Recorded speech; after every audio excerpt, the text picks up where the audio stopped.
Είμαι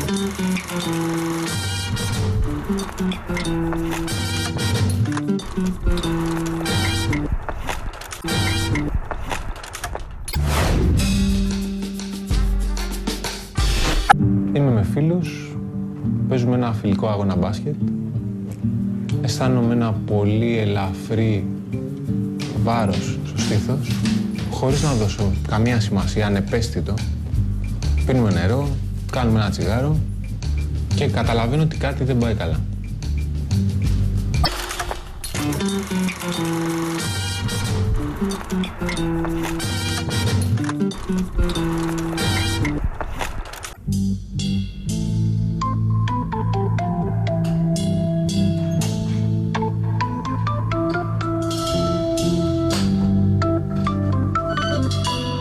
Τον Νίκο τον αναζητούσαμε από καιρό. Θέλαμε να διαπιστώσουμε αν είναι αλήθεια αυτό που λένε οι γιατροί, ότι πλέον παθαίνουνε φράγματα και οι τριαντάριδες. Πριν λίγα χρόνια σπούδασε οικονομικά στην Αγγλία. Η ροκιά όμως είναι πιο γλυκιά κι έτσι επέλεξε να ξενυχτάει παίζοντας drums σε νυχτερινά μαγαζιά. Στα χέρια του όταν βρεθήκαμε, αντί για μπαγκέτες, κρατούσε εφημερίδα. Μόλις είχε βγει από την εντατική, είχε πάει και είχε γυρίσει. Τη Δευτέρα του Πάσχα βρέθηκε από ένα γηπεδάκι στη Νίκαια στο χειρουργείο. Οξύ έφραγμα του μυοκαρδίου, ετών 29. Ένας ροκάς με πιτζάμες, αστιεύτηκα. Μου χαμογέλασε.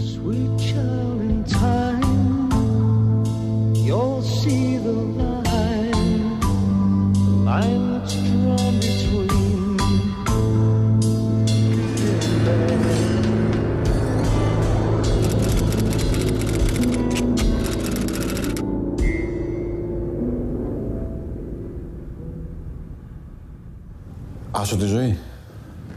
Όχι. Καθόλου, θα έλεγα.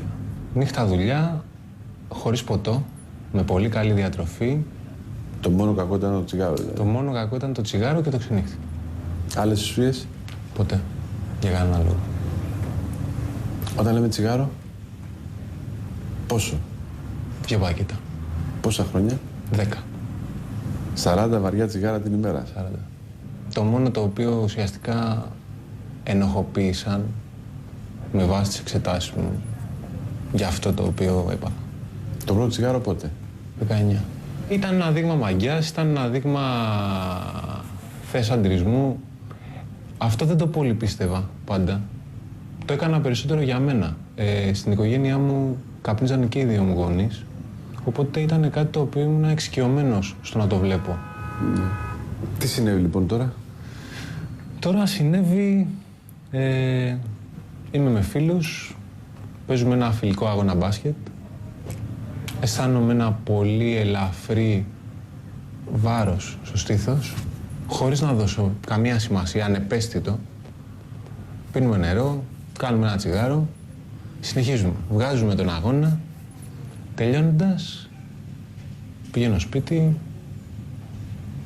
κάνω ένα μπάνιο, τρώω, ξαπλώνω και έχω τάση για εμετό, υδρώνω με λούζι κρύος υδρότας και καταλαβαίνω ότι κάτι δεν πάει καλά. Με το ΕΚΑΒ πήγαμε στη Βούλα και μας ενημερώσαν ότι ήταν οξύ έμφραγμα του μυοκαρδίου. Τι σου κάνανε? Το ασθενοφόρο με περίμενε και βρίσκουνε ότι υπάρχει μονάδα εμφράγματος κενή εδώ.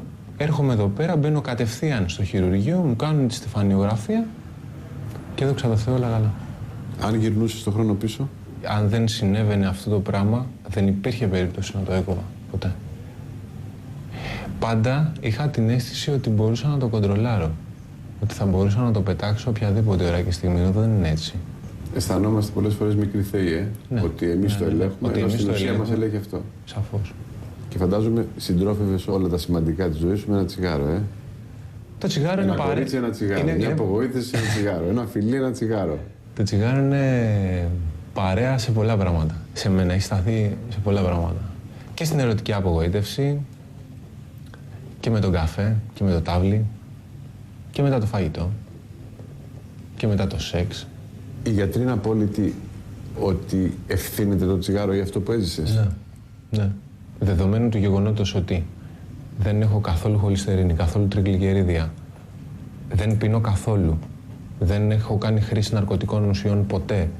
Ο μόνος ενοχοποιητικός παράγοντας είναι το τσιγάρο και το στρες. Στρες όλοι έχουν. Ναι. Δεν θεωρούν ότι είναι κάτι άλλο. Τώρα που θα βγεις, τι θα πεις στους φίλους? Τους έχω πει ήδη. Έχουν έρθει, με έχουν δει ήδη στο επισκεπτήριο. Έχω δηλώσει ότι δεν πρόκειται να ξαναβάλω το τσιγάρο στο στόμα μου. Το έχω δηλώσει αυτό κατηγορηματικά.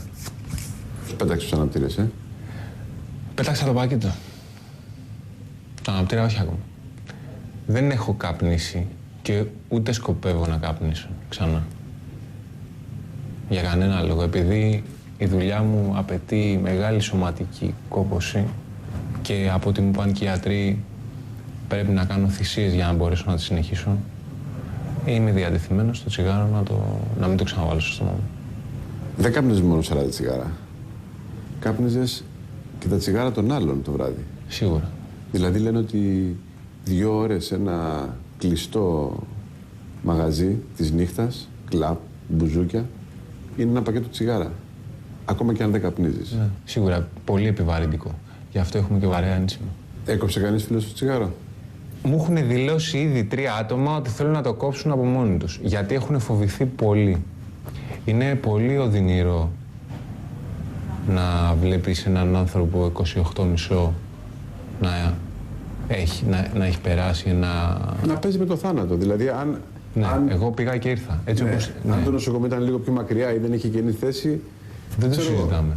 Δεν το συζητάμε. Οι γιατροί ήδη λέγανε στους γονείς μου, στους δικούς μου ανθρώπους, ότι ήταν πολύ δύσκολο περιστατικό. Δηλαδή, αν δεν είχα τον κρύο υδρότα και τον εμετό, τα οποία ήταν αυτά τα συμπτώματα τα οποία με οδηγήσανε στο να πάρω το 166, θα πήγαινα κανονικά το βράδυ για δουλειά. Και θα έμενες?